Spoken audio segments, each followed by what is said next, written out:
Today we're getting into the latest Tesla news, including a new model spotted completely uncovered in the wild, Tesla's first Robotaxi rides in Austin, Texas, the latest sales incentives from Tesla, and more, so let's get into it.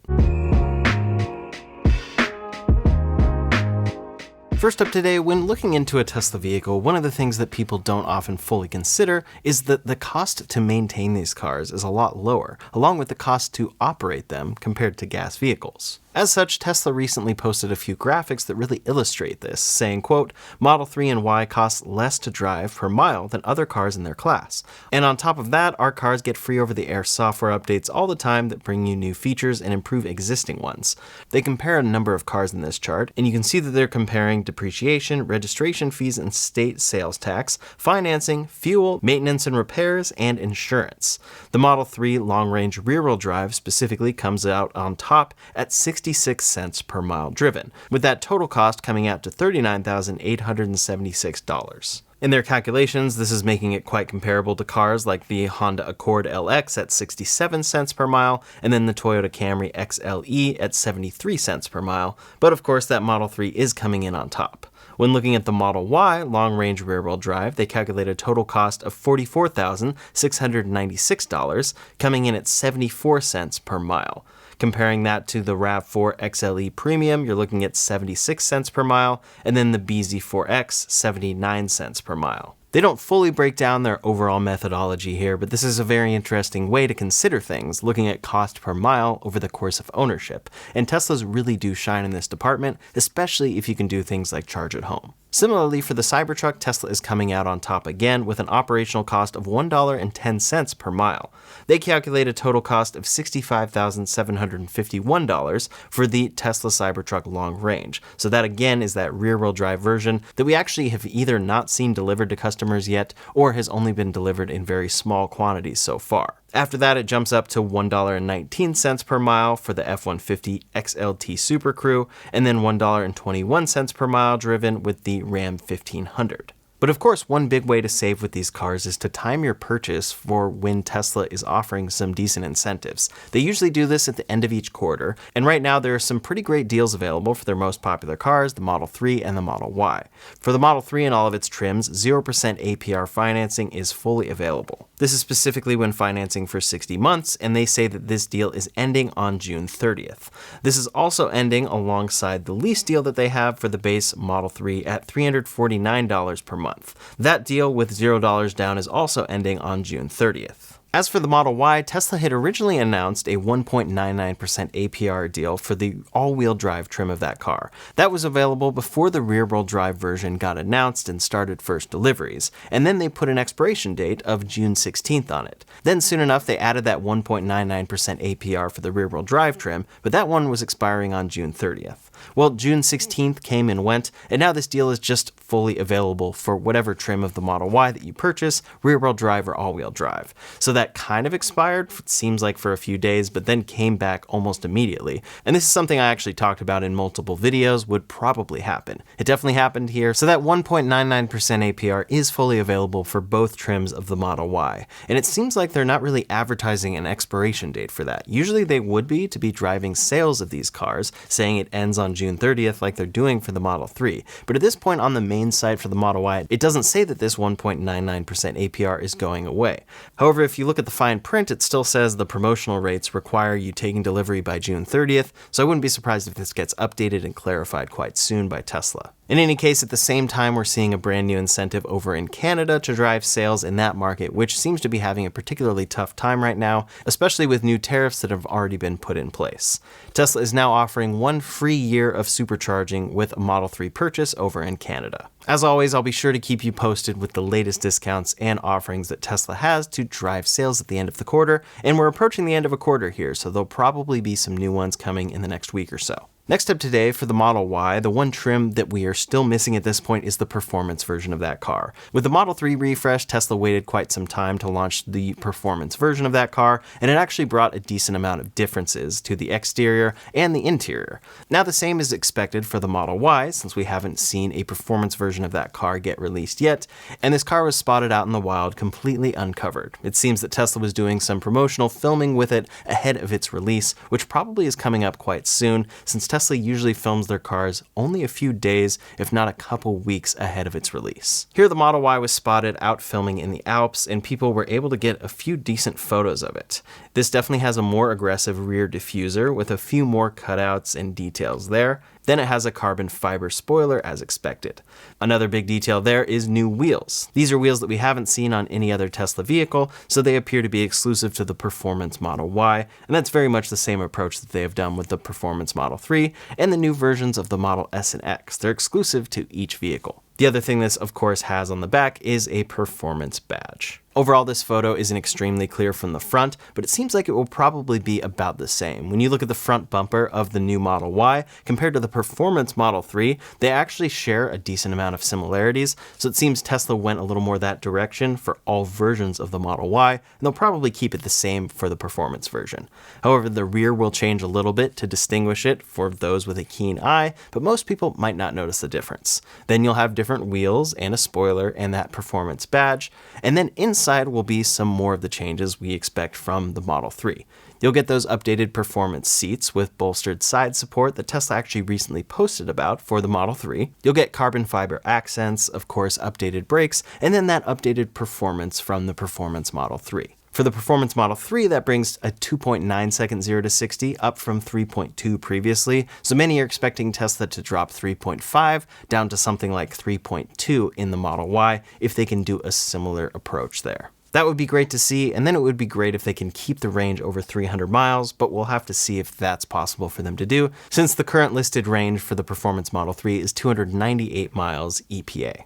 As for the price though, many are expecting this to be quite high for the performance version of the Model Y. When you look at all the trims of the Model Y, the prices go up, but they're pretty reasonable. But then when you compare this to the Performance Model 3, that starts at $54,990. Tesla will obviously want to go above that for a performance version of the Model Y, and then they may even go a little higher if they can because of tax credit eligibilities. So some are worried this could end up closer to something like $65,000, but I wouldn't be surprised if we saw something like $58,990 or $59,990, keeping it just under $60,000. In any case, this uncovered sighting is coming at the same time that we're seeing Tesla out in the wild testing with Model Ys covered up. And then we're also spotting some sort of Model Y at Tesla's Fremont factory. This one has been driving around a couple different times and has been spotted by multiple drone operators, and the front and rear are covered up, and then there's a couple details that really stand out.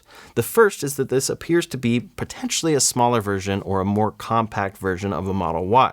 And it seems likely because not only does it look that way, but for some reason this car does not have Tesla's normal door handles on it. We can't actually see any door handles. Then it appears it might have smaller mirrors, and perhaps under that cover is regular headlights. So Tesla's going more with regular headlights for a cheaper, updated, smaller Model Y as opposed to a light bar. Another thing that people have pointed out with this sighting is that the roof appears to be covered up as opposed to being a clear glass roof. It doesn't appear to be transparent like Tesla's normal roof, so maybe this is a glossy black wrap that they have on top of a metal roof that will be on a cheaper vehicle, but they have it disguised as one of their normal glass roofs. Even more so than the door handles, this would be an even bigger clue that this is something new coming from Tesla and probably a cheaper version of one of their current cars. Those all could be possible changes here that Tesla is hiding from us, or maybe this is simply a performance Model Y and the camera is fooling us. Lenses do tend to do that a lot of the time. But what do you think we're seeing in this sighting? Is this that performance Model Y just covered up here in testing that we've now seen uncovered in the wild? Or is this a new, cheaper, smaller version of the Model Y? Leave a comment below to let me know your thoughts. At the same time, over at Giga Texas, these interesting chargers of sorts were spotted, and many don't actually know what these are yet. Some think it may have something to do with Tesla's Robotaxi network, others think they're just a new type of charger prototype, but it will be interesting to see if we find out what these are in the future. In any case, the possibility of those being related to the Robotaxi takes us to the next part of this video, Tesla's Robotaxi launch, which officially happened this week in Austin, Texas. Tesla started out with a small group of influencers to invite to take Robotaxi rides in Austin, Texas. So this definitely started small, and they had a backup safety driver in the passenger seat. They were not driving the car was driving itself entirely, like we see with full self-driving, but this was geo-fenced where there's no one actually there sitting to take over. So in a sense, this is unsupervised self-driving, it's just there's a person there to stop the car if absolutely necessary. To start off with, that makes a ton of sense. Baby steps are incredibly important when you're dealing with something like this, and for others like Waymo, when they first launched, they absolutely had backup safety drivers there. So I think many are critical of this first step from Tesla because it's not exactly what they've been promising us for a decade, but those same people would probably also be critical if Tesla didn't take this precautionary step. So overall, I think it's a necessary first step for them to take. In any case, the day before this launched, people noticed that Tesla robotaxis were roaming around Austin, Texas, many more of them, and they didn't have chase cars. There were more sightings along with competitors like Zoox and Waymo, which happen in Austin, Texas, but Tesla's robotaxi really stands out here because it actually blends in a lot more. The only real way that you can tell that this is a new robotaxi is because it's the latest version of the Model Y and it has a robotaxi decal on it. Other than that, it doesn't have any of this equipment that you see on Zoox and Waymo vehicles. So rides officially began on Sunday. Tesla gave us a lot of information, and a number of people got to take multiple rides. Tesla's AI account in particular posted about their approach here, saying, quote, "Our approach to autonomy also enables scalability. Tesla self-driving can be deployed anywhere it's approved. It does not require expensive specialized equipment or extensive mapping of service areas. It just works." Then a Tesla employee said, "We are launching our robotaxi service in Austin today. They said it couldn't be done. You need LiDAR, you need more sensors, you need HD maps of the city you operate in. Turns out you just need cameras and AI to make cars drive themselves. 10 years in the making, so proud of our entire team for making this a reality." Tesla released overall details about how this process would actually work, and everything is really handled in the Robotaxi app. Then Tesla's operating in a limited area in Austin, Texas. Here's what a map of that geofence looks like, posted by Sawyer Merritt. It's definitely a small area to start, but of course, this is another thing that makes sense on day one, that they would start small and expand out from there. Also, when you compare this service area to Waymo, who has been operating in Austin for quite some time, it's smaller, but not actually by all that much. They're operating in about a 2.1 mile area. So the hope is that they'll be able to expand this area quite quickly, of course. As I mentioned, there was a safety driver in the passenger seat, and it seems that none had to actually intervene. But it appears that they all had their finger on a button on the door, and this was likely an emergency stop button that was closer than touching something on the screen. Again, this is something that makes a lot of sense. For the people that were invited to test out the Robotaxi, there was a special dedicated Robotaxi app.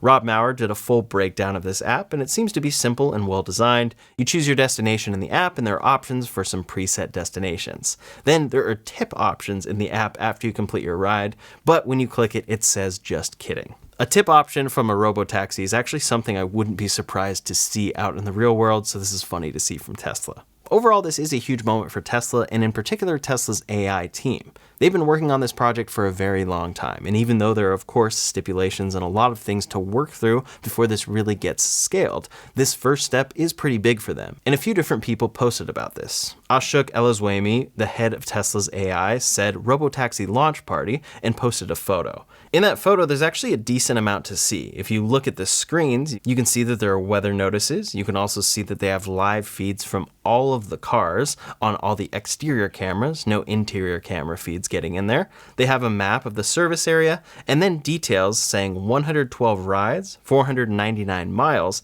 and 35. That 35 may correspond to how many vehicles are actually out there. Then there's a clock counting how long this has been going. It seems 13 hours and 38 minutes. This is kind of like the mission control for Tesla's Robotaxi network, and it seems like this is probably something that will always exist no matter how much this scales up, because you're going to need service and support for the edge cases that happen, and this absolutely is something that Waymo does. Another Tesla employee responded with their own photo, and then Elon is clearly seen in that photo, so he's very much a part of this launch. Another person from Tesla's team posted, quote, "Tesla AI is the most hardcore AI team on Earth. A decade of hard work on building best AI software and hardware to start Robotaxi service for the public. Today establishes the new era of physical AI dominance for Tesla. So grateful to be part of this mission." So in these photos, there are a few things to notice. I already pointed out a bunch of them, and then you can see when ride requests are coming in. But then one of the big ones I notice is that remote controls are available with a steering wheel if needed.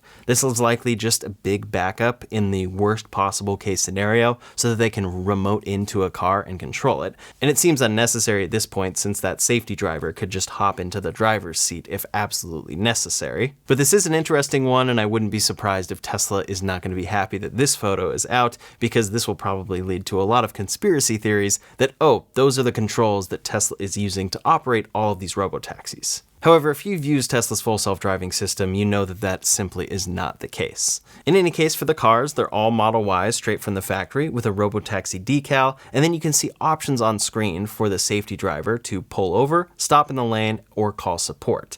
Then there are notifications in the app with specific details. One specific thing I found interesting for these Model Ys is that they do have a special cleaning setting for the camera itself. Dirty Tesla got a great video of this. In the car, it automatically syncs your media and streaming settings before picking you up, which I think is a very cool synced experience. You already get this in a Tesla if you then rent a Tesla and get app access. Everything syncs and all your logins are already there, but having this in a Robotaxi is really a nice thing. It's always completely dialed into your preferences, your music, your temperature, and everything. Elon tweeted saying all your media, streaming, and preferred temperature settings just work automatically when you get into a Tesla Robotaxi. So you can control everything from the app or from the touchscreen. It seems you can start the ride on the touchscreen or start it from the app. And this is probably a good sign for Tesla's future here, where they'll be able to enable this on older cars. Of course, the Model Y is their most up-to-date car with a rear screen there for rear passengers, and it works immediately for this Robotaxi network in a great way.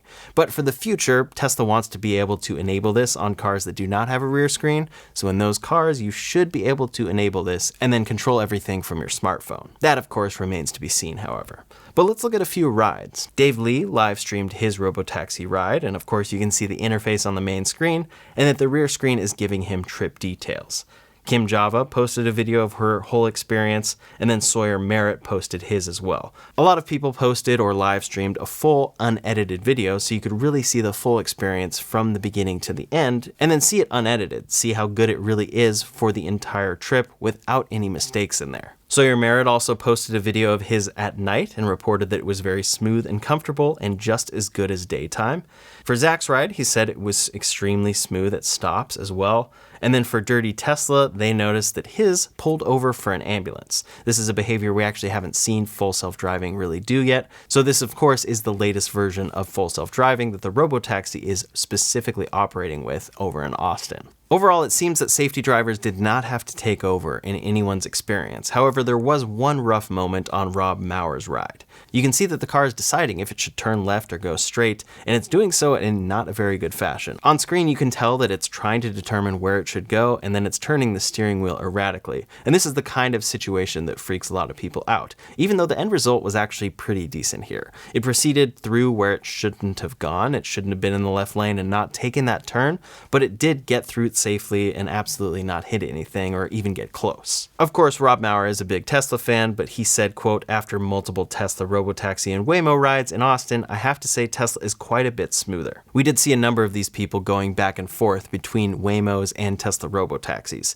and I wouldn't be surprised that this really is the case, especially over in Austin for the latest version of the Model Y. One funny detail here is that for pricing, Tesla is already charging for these rides, but they had a flat fee of $4.20 per ride in classic Elon Musk and Tesla fashion. Now, of course, for day one, Tesla had a lot of people that really love Tesla, but Dan Ives over at Wedbush has been critical of certain aspects of Tesla over time, and he had a great experience with the Robotaxi. He actually seems to be very positive for the future, saying, quote, this afternoon we attended Tesla's Robotaxi launch in Austin, Texas, and got the opportunity to take multiple rides in a Robotaxi. There was a Tesla operator sitting in the front passenger seat of the Robotaxi, but they were not permitted to comment on anything, nor did they influence the car in any way. Walking away from it, all there is to say is that this is the future. To really put it into perspective, there was a moment where we drove up a narrow road, going up a hill with cars parked on both sides with oncoming traffic and people opening their car doors into the road, and the Robotaxi masterfully maneuvered with patience and safety among this chaos. We maintain our outperform and $500 price target. The $1 trillion autonomous journey begins. Today's successful Robotaxi launch is really just the beginning of the Tesla AI story. Overall, these Robotaxis exceeded our expectations and offered a seamless and personalized travel experience that has lit the spark for autonomous driving. So this is very exciting to see from Dan Ives, and many who experienced these rides are already very much congratulating the Tesla team. And this is a very big first step in a very long journey for Tesla. I'm very curious to see how things proceed and how quickly, because today was of course very cool, but everything was geofenced, it had good weather, there were backup riders, they were monitoring a select number of cars, and it was limited to a certain number of riders. As Tesla continues growing the area and expanding it to more customers, the variables just keep growing. So I hope that everything really goes well from here. Tesla's head of AI tweeted saying, "The Tesla Robotaxi has launched today, 10 years in the making, incredible work from the entire Tesla team to get to this milestone." Elon Musk then said, "Super congratulations to the Tesla AI software and chip design teams on a successful Robotaxi launch. Culmination of a decade of hard work, both the AI chip and software teams were built from scratch within Tesla." This really is the big piece that if Tesla continues succeeding with this Robotaxi network will make them stand out. These are just standard Model Ys, but I am curious to see where things go from here. Of course, we're going to have other markets like possibly San Francisco, where Tesla on the same day as this was launching in Austin was spotted out testing with LiDAR validation equipment on a Model Y. So maybe San Francisco will be their next city that they test out in, and that's a city we see a lot of other networks test out with initially, like Waymo and Zoox. But then for the future of Tesla's AI hardware, they have already talked about AI5. Now these robotaxis we saw today have Tesla's AI4 hardware, but AI5 is expected to possibly come as early as later this year. Overall, this system is expected to deliver about 5 times more compute power than current Hardware 4 or AI4 systems, and this will be manufactured by Samsung and TSMC, according to leaked information. And this could come as early as late 2025, if not early 2026. Usually Tesla hardware upgrades that they talk about come a little later, but this one will be very interesting to watch. They're launching the Robotaxi with this current hardware, but they're already working on the next generation of hardware to enable even better capabilities. But what exactly will those capabilities be, and will it be something that they're going to want to then put into their Robotaxis? It seems like that will kind of always be the case, so I'm very curious to see how that rollout works between software and hardware. No matter what, this is a very exciting time for Tesla in their full self-driving efforts, but they have a lot to show us going forward, and I'll be sure to keep you posted with all the latest. That's all the latest Tesla news for today, so in the meantime, if you want to see my top tips for Tesla road trips, you can check out that video linked up here or in the description below. Thanks so much for watching, and I'll see you on the next one.